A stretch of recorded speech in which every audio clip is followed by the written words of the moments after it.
avançamos então para o domingo, que tem como título a lição de domingo, modelos de conduta. Vou ler com vocês. A porção são 3 versos apenas. Os versos, capítulo 3, versos 17 a 19, a produção coloca para nós aí na versão Almeida, revista e atualizada segunda edição. Irmãos, sede meus imitadores e observai os que andam segundo o modelo que tendes em nós.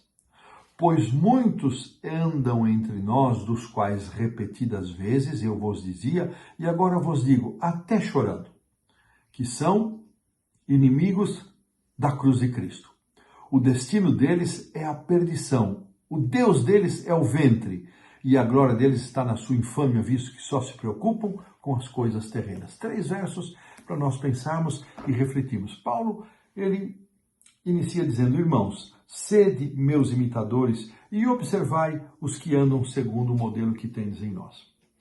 Quando eu entrei para o 4º ano da Faculdade de Teologia, lá no distante 1980, tive o privilégio, com os meus colegas, de ser aluno do saudoso e, portanto, já falecido professor Orlando Ruben Ritter. Esse homem foi uma inspiração para nós. E no primeiro dia de aula, depois de algumas instruções, ele pediu que nós nos vestíssemos da forma que ele julgava apropriado, com uma gravata, em sua aula, falou da pontualidade, da linguagem, e ele disse, olha, se vocês querem um modelo, olhem para mim. A minha primeira reação foi achar que aquilo era um gesto de ousadia extrema da parte do professor, de orgulho, só olhem para mim, mas não, bastaram algumas classes com ele para que eu pudesse entender o que ele estava dizendo. Ele estava dizendo para nós, eu me esforço para viver de acordo com os princípios da palavra de Deus, os princípios que eu acredito, e então, com esse esforço, com a bênção de Deus, torna-se uma referência para vocês. Então, querem um modelo? Olhem para mim. Vocês vão ver como eu me esforço, como eu luto, como a bênção de Deus que me acompanha pode também estimular vocês. E, na verdade, é isso que o apóstolo está dizendo para nós.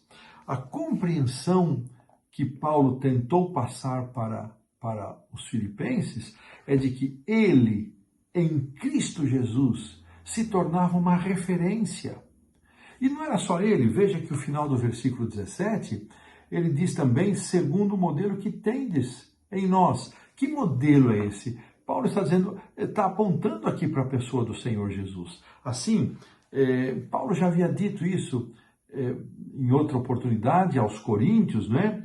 E ele, com muito amor, Paulo está orientando os seus amados irmãos para que sigam o seu exemplo. E então ele passa a mencionar um grupo de pessoas que viviam de forma inadequada, acerca de quem Paulo repetidas vezes, está no verso 18, já havia dito, e ele diz que agora eu digo isso chorando. Veja, Paulo não tinha nenhum prazer em mencionar estes que viviam de forma reprovável, de uma conduta inadequada. Paulo não tinha prazer em mencioná-los. Ele diz, olha, até chorando, porque eles são, no final das contas, inimigos. Eles querem parecer uma coisa, mas no fundo são inimigos da cruz de Cristo. Irmãos, nós precisamos cuidar muito com a chamada hipocrisia, a tentativa de parecer uma coisa e ser outra. Quando nós não temos uma experiência real com Cristo, podemos observar isso. Pessoas se esforçam por parecerem consagradas, por parecerem ter um viver santo, mas no fundo não são isso. Quem vive de fato um viver em Cristo não precisa querer parecer aquilo que não é. E Paulo então tem aqui algumas palavras interessantes, porque ele está exortando os filipenses a se concentrarem nos bons exemplos. Irmãos, quantas vezes nós já ouvimos e sabemos de pessoas que deixaram a igreja, deixaram o nosso convívio por força do mau exemplo, por causa das pessoas que na igreja vivem de uma forma, mas fora da igreja se comportam de uma maneira completamente diferente. Paulo então está orientando esses irmãos filipenses para que se concentrassem nos bons exemplos, para que eles pudessem olhar para Paulo e para tantos outros que viviam de acordo com os valores e princípios da palavra de Deus. Eu encontrei aqui na página 82 do Auxiliar para o Professor alguma coisa interessante que reforça esse conceito da imitação. Diz assim: em última instância, Cristo é o modelo perfeito para os cristãos. Em Cristo, os crentes podem se tornar bons modelos para os outros, assim como Paulo indica em outros textos bíblicos. E assim como Paulo também, em Cristo, se apresentava como modelo. Então, será que nós temos sido, irmãos, uma boa referência, um bom modelo, primeiramente para a nossa casa, para os nossos amigos, para os nossos irmãos que estão mais próximos, para a nossa comunidade de fé, para a nossa igreja? Então, em última instância, Cristo é o único modelo perfeito, mas em Cristo e por meio de Cristo, nós também podemos viver de tal maneira que outras pessoas sejam estimuladas por nossa conduta e exemplo a viverem plenamente o Evangelho. E nos comentários de Ellen White, aqui na página 49, nós então vamos encontrar o seguinte, deixa eu localizar aqui um pensamento bastante interessante que eu separei para dividir com vocês. E ele diz o seguinte, vem aqui do livro Nos Lugares Celestiais, mais um livro de meditação. Diz assim: há um céu a ganhar e um inferno a evitar.